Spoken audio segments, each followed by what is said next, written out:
Nanlalamig yung pawis ko pagka mga ganyang usapan po eh.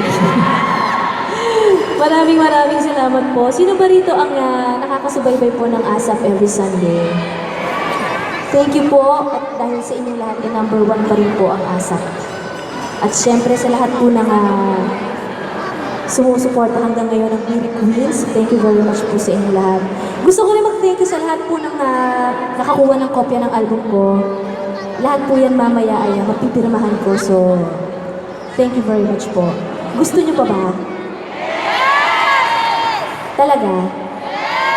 Meron lang ako sana isang pabor na hihingin sa inyong lahat na sana po mamayang gabi bago kayo matulog pag uwi niyo sa bahay. Isang bagay lang sanang maisip niyo bago kayo pumikit. Shit, ang ganda ni Angeline sa personal.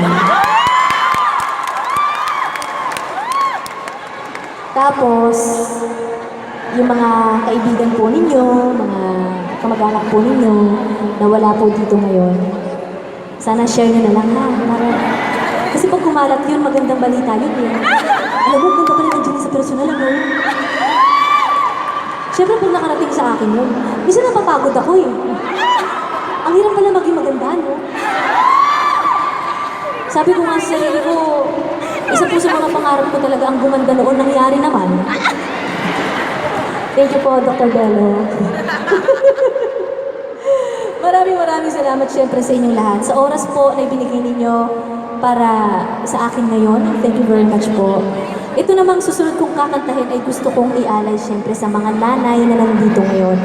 Alam niyo mga kaibigan, itong kantang to, ako po ang gumawa ng kantang ito kasama po yung